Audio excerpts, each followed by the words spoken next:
పల్నాడు జిల్లా మాచవరం మండల పరిధిలో పిన్నెల్లి గ్రామంలో జరిగిన మందా సాల్మన్ హత్యను మాదిగ రిజర్వేషన్ పోరాట సమితి తీవ్రంగా ఖండిస్తున్నది.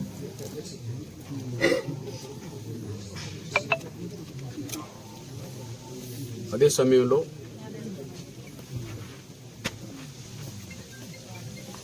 ఈ గ్రామంలో కానీ ప్రధానంగా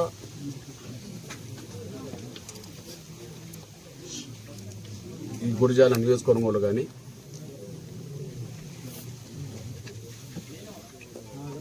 ఇట్లాంటి హత్యలు ఎక్కడ జరగద్దని మేము కోరుకుంటున్నాం. నేను ఇది రెండు దళిత కులాల మధ్యలో జరిగిన ఘర్షణగా చూడట్లేదు. రెండు దళిత కులాల మధ్యలో జరిగిన ఘర్షణలో ఇది ఒక హత్యగా చూడట్లేదు. ఇది రాజకీయ విభేదాలు ఘర్షణ రూపం దాల్చడం వల్ల ఆ ఘర్షణ తీవ్ర రూపమై జరిగిన దాడి వల్ల జరిగిన ఘటన. ఇది నేను కులాల మధ్యలో జరిగిన ఘర్షణగా నేను చూడట్లేదు. రాజకీయ విభేదాలు పెరగడం వల్ల ఆ విభేదాలు కక్ష రూపంగా దాల్చడం వల్ల జరిగిన దాడిలో మందా సాల్మన్ చనిపోయారు. 2 దశాబ్దాల్లో ఇది మొదటి హత్య. 2 దశాబ్దాలు మొదటి. కానీ ఈ గ్రామంలో, పిన్నెల్లి గ్రామంలో రాజకీయ విభేదాలు కొత్తేం కాదు. 2 పార్టీల మధ్యలో ఘర్షణలు కొత్తేం కాదు. దాడులు, ప్రతి దాడులు కూడా కొత్తేం కాదు. అంతేకాదు, పోయిన ఎన్నికల సమయంలో 2 రాజకీయ పార్టీల ప్రధాన నాయకుల వద్ద బాంబులు దొరికిన విషయం కూడా కొత్తేం కాదు. రాజకీయ విభేదాలు కక్షలుగా మారితే దాడులు ప్రతి దాడులకు వచ్చింది. ఎన్నికల సమయంలో బాంబుల సంస్కృతికి వచ్చింది. ఇవాళ దాడి తీవ్రమై ఒక హత్యకు దారితీసింది. ఉండవచ్చు, ఒకరు నమ్ముకున్న పార్టీకి వాళ్ళు ఓటు పరంగా అండగా ఉండవచ్చు, నమ్ముకున్న పార్టీ వాళ్ళ కోసం ప్రచారం చేయవచ్చు. కానీ రాజకీయ విభేదాలు ఎక్కడ కూడా ఘర్షణ రూపం దాల్చొద్దని నేను కోరుతున్నా. రాజకీయ విభేదాలు, దాడులు ప్రతి దాడులకు దారి తీసుకునే విధంగా ఉండొద్దని కోరుతున్నా. ఎంఆర్పీస్ అదే భావిస్తున్నది. ఎవరు నమ్ముకున్న పార్టీకి వాళ్ళు ఓట్లు వేసుకోవడం, వాళ్ళు ప్రచారం చేసుకోవడం అనేది ప్రజాస్వామ్యబద్ధమైన ప్రక్రియ. కానీ రాజకీయ పార్టీలను నమ్ముకునే విషయంలో ఘర్షణ పడుతున్నది మాత్రం కింది వర్గాలు. దాడులు ప్రతి దాడులు చేసుకుంటున్నది కింది వర్గాలు. ఆ దాడుల తీవ్రత పెరిగి ఇట్లాంటి హత్యలు జరుగుతున్నాయి 2 వర్గాలు, కింది వర్గాల మధ్యలో. వీటిని అరికట్టాల్సిన బాధ్యత ముందు పోలీస్ యంత్రాంగం మీద ఉన్నది. పోలీస్ యంత్రాంగం అధికారంలో ఉన్న వాళ్ళ మాటలు వినకుండా, ఎవరైనా సరే ఎల్లకాలం ఒకరి అధికారంలో ఎక్కడ ఉండరు. అధికారం అనేది మార్పులు జరుగుతూనే ఉంటాయి. ఎవరు అధికారంలో ఉన్నా, భవిష్యత్తులో ఎవరు అధికారంలోకి వచ్చినా, కేవలం రాజకీయ నేతలు మాత్రమే శాసిస్తే వాళ్ళకు అనుకూలంగా నిర్ణయాలు తీసుకోవద్దు. ప్రజల రక్షణ విషయంలో, శాంతి భద్రతలు కాపాడే విషయంలో నిజాయితీగా చట్ట పరిధిలో పనిచేసే ఆలోచనతో పోలీస్ యంత్రాంగం ఉన్నప్పుడు ఎంతటి రాజకీయ విభేదాలు, ఘర్షణ రూపం దాల్చిన గ్రామాలైనా శాంతి నెలకొనడానికి అవకాశం ఉంటుంది. అట్లా కాకుండా ఏ పార్టీ అధికారంకి వస్తే ఏ నియోజకవర్గంలో ఎవరు అధికారంలో ఉంటే వాళ్ళు చెప్పిందే విధంగా భావించుకున్న ప్రతి చోట ఘర్షణలు పెరుగుతున్నాయి. పోలీస్ యంత్రాంగం స్వతంత్ర భూమిక పోషించిన కాడ, శాంతి భద్రతలు కాపాడే కాడ, స్వతంత్రంగా నిర్ణయాలు తీసుకున్న కాడ ఘర్షణలు తగ్గుతున్నాయి. కాబట్టి నేను ముఖ్యంగా చెప్తున్నది పోలీస్ యంత్రాంగ ఉన్నతాధికారులకు, అధికారం అనేది ఎవరి దగ్గర ఎల్లకాలం ఉండదు. అధికారం అనేది మార్పులు చేర్పులు జరుగుతూనే ఉంటాయి.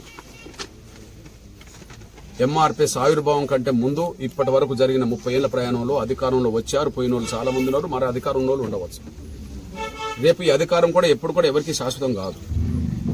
కానీ పోలీస్ యంత్రాంగం అనేది వాళ్ళ విధులు, వాళ్ళ మాన్యువల్ వాళ్ళకున్నది. బట్ వాళ్ళ విధులు, వాళ్ళ మాన్యువల్ ప్రకారంగా చట్టపరంగా పనిచేస్తే ఎక్కడైనా ఈ ఘర్షణలు నివారించవచ్చు, ఎక్కడైనా భవిష్యత్తులో ఘర్షణలు జరగకుండా చూసుకోవచ్చు. పార్టీ అధికారంలో ఉంటే రాజకీయ కక్షలు బలంగా ఉన్న గ్రామంలో అధికారం లేని వాళ్ళు ఏ కులం వాళ్ళైనా ఊరు వదిలిపోతున్నారు.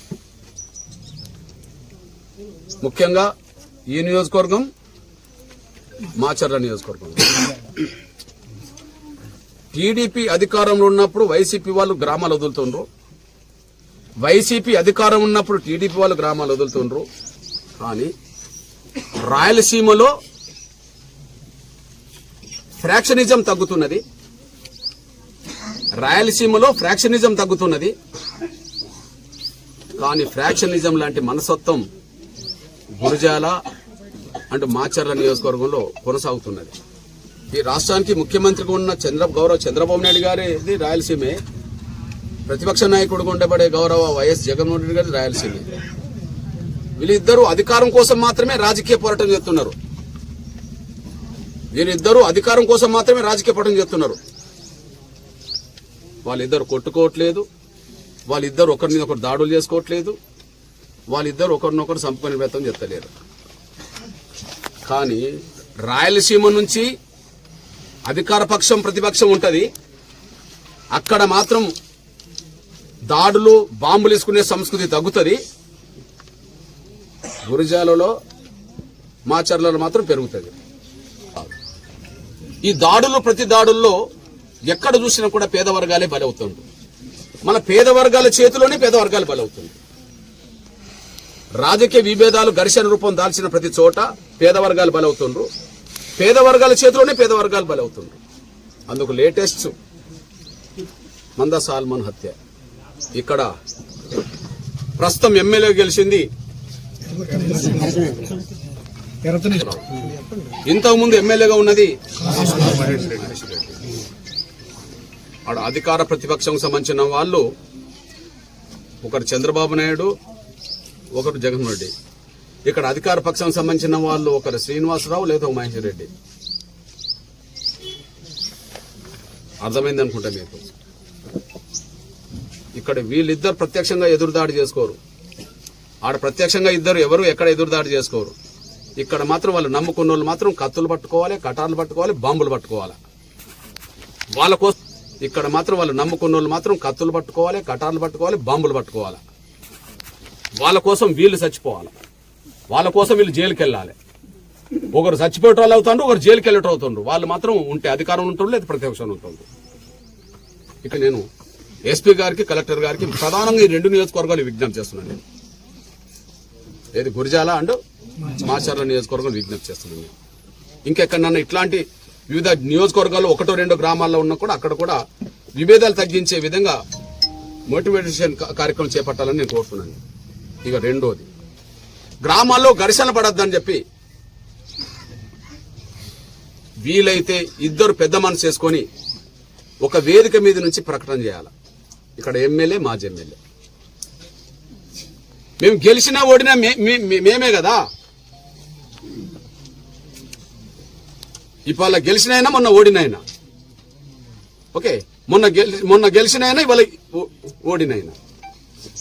కాబట్టి మేము గెలిచేది ఓడేది మేమే కదా. మా కోసం మీరెందుకు ఘర్షణ పడతారు? ఓటేసేటప్పుడు మాకు ఓటేయండి, అభిమానం ఉంటే మా కోసం ప్రచారం చేయండి.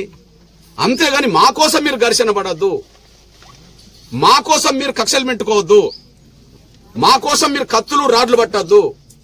మా కోసం మీరు బాంబులు సమకూర్చుకోవద్దు అనే విషయంలో నిజంగా పేద ప్రజల మీద, పేద ప్రజల బతుకుల మీద వీళ్ళకు గౌరవం, అభిమానం ఉంటే ఒకే వేదిక మీద నుంచి వీళ్ళు స్టేట్మెంట్ ఇస్తే పోయేదేంది? ఒకరు గెలుస్తారు, ఒకరు ఓడతారు కదా. ఇక్కడ ఒకరు గెలుస్తారు, ఒకరు ఓడతారు కదా. ఈ రెండు పార్టీల అధినేతల నుంచే కూడా ఈ ఘర్షణలు పెరుగుతున్నాయి కదా. కాబట్టి ఒక వేదిక నుంచి ఒక స్టేట్మెంట్ ఇస్తే పోయేదేంది? ఇప్పుడు గ్రామ అభివృద్ధి కోసం, నియోజకవర్గ అభివృద్ధి కోసం కలిసి పనిచేస్తారు కదా. గౌరవ ముఖ్యమంత్రి నారా చంద్రబాబు నాయుడు గారికి విజ్ఞప్తి చేస్తున్నా, గౌరవ ప్రతిపక్ష నాయకుడు వైఎస్ జగన్మోహన్ రెడ్డి గారికి కూడా విజ్ఞప్తి చేస్తున్నా. ఈ ఇద్దరు ఒక వేదిక మీదకి వచ్చి చేసిన సంతోషం, ఒక వేదిక మీదకి వెంటనే రాలేని పరిస్థితిలో ఉన్నా బహిరంగంగా అప్పీల్ చేయండి ప్రజలకు. ఎవరు నమ్ముకున్న పార్టీలో వాళ్ళు కొనసాగండి.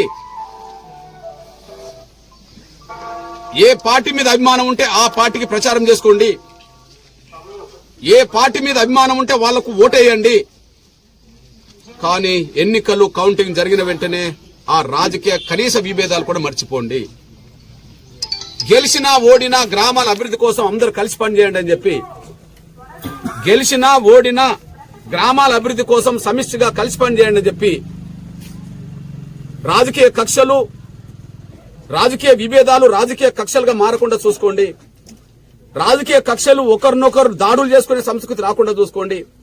ఒకరినొకరు చంపుకునే పరిస్థితి రాకుండా చూసుకోండి అని చెప్పి ఇద్దరు అధికారంలో ఉండబడే చంద్రబాబు నాయుడు గారు ప్రకటన చేయాలి, ప్రతిపక్షంలో ఉండబడే జగన్మోహన్ రెడ్డి గారు కూడా ప్రకటన చేయాలి. ఇక్కడ ఎమ్మెల్యేలు గనక అఖిలపక్షం నిర్వహించుకొని ఈ శాంతి సందేశాన్ని గ్రామాలకు పంపగలిగితే, నిజంగా అధికారం ఉండబడే గౌరవ చంద్రబాబు నాయుడు గారు, ప్రతిపక్షంలో ఉండబడే గౌరవ జగన్మోహన్ రెడ్డి గారు గనక ఈ బహిరంగ స్టేట్మెంట్ ఇవ్వగలిగితే, పోలీస్ యంత్రాంగం స్వతంత్ర భూమిక పోషించి శాంతి భద్రతలు కాపాడగలిగితే, నాకు తెలిసి మందా సాల్మన్ లాంటి హత్యలు మరొకటి జరగకుండా ఉండడానికి దారితీస్తుంది. ఘర్షణలు తీవ్రం కాకుండా దారితీస్తుంది. కేవలం ప్రచారం, ఓటింగ్ వరకు మాత్రమే రాజకీయంగా చూసుకోవడానికి దారితీస్తుంది. ఆ తర్వాత ఘర్షణ రూపం దారడానికి దారితీయదు.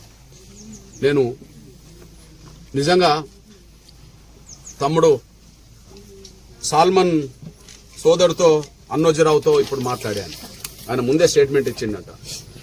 భార్య, ఇద్దరు ఆడబిడ్డలు, ఇద్దరు కొడుకులు, 5గురితో మాట్లాడాను. మీరు ఏం కోరుకుంటుండ్రని కూడా నేను అడిగా. ఓకే, నాన్న హత్య గురి అయ్యాడు కదా, మీరు భవిష్యత్తులో ఏం కోరుకుంటున్నారు?